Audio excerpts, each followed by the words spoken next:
But likewise, my friends, there are 10 productive roles that managers play.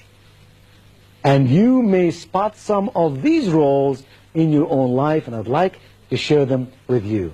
Here's the first one, the facilitator. The manager who facilitates the process, who makes it easy for people to do their jobs. Who is always asking the question, how can I make things better? How can I help you to arrive at the right solution? What are some of the elements that are keeping you or your department or your team from accomplishing the mission at hand? They facilitate the process, and in so doing make everybody feel good and powerful and strong. And people play well with the facilitator. Here's a second very positive role that managers play. It's called the enabler. This is the manager who teaches people how and why, not just what. This is the manager who takes a little extra time to say, I care about you, and I want you to know why we are doing it this way.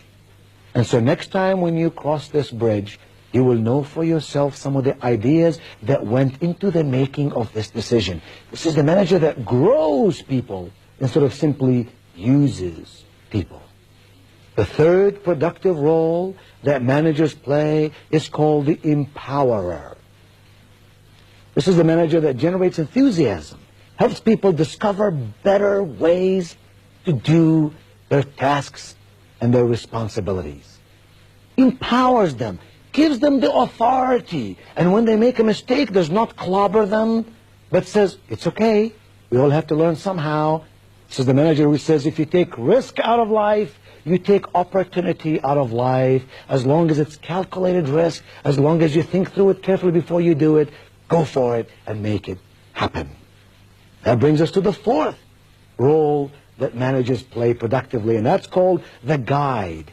This is the manager who sets a good example, leads people to peak performance, and does so by his or her own behavior. These are the managers who don't say, do as I say, but rather say, yes, indeed, do as I do. They're the guide. They show us the way, and they lead us to prosperity and success. The fifth role is called the encourager. This is the manager who helps people believe in themselves, lifts people when they feel down, but without assuming the responsibility for their problems. Do you know the manager I'm talking about? The individual who lifts you up and makes you feel very special and moves you along the way to success, but does not necessarily do the job for you, does not necessarily assume all your responsibilities, rather just helps you to do them well. The sixth role is called the complimenter. This is the manager who tries to catch people doing something right and then rewards them for it. He always compliments in public and always criticizes in private. I don't mean by compliments that they're empty compliments that have no meaning, because if you give compliments coming and going day in and day out, the person who listens to those compliments is an intelligent human being. If they regard this compliment with any sense of significance, it must be a genuine compliment. It must be a compliment that the person says, I'm glad my boss noticed me doing something right. It makes me feel good that my manager complimented me on this project. Number 7, the peacemaker. This is the manager who works constructively to settle disputes. This is the manager who serves as an advocate to both management and workers. You know what I'm talking about? This is not the manager who simply passes the buck. This is the manager who says, management is here, employees are here. How can I build between those two a partnership for profit? How can I bring those two to understand each other, to work with each other? How can I build an understanding in management for the needs of employees and in employees for the needs of management? That kind of manager, my friend, is a magnificent person. Company person, but also a people person. Then the eighth productive role that managers play is called the communicator. Can you think of anything more important in human relationships than your ability and my ability to communicate effectively with each other? To speak in a way that people understand? To listen to people in a way that they know we care? To observe what's going on around us and about us in a way that we can catch facts and figures so we can do our job better? Communication ultimately is at the very heart of all we do. We're not machines, we're persons, and persons must communicate.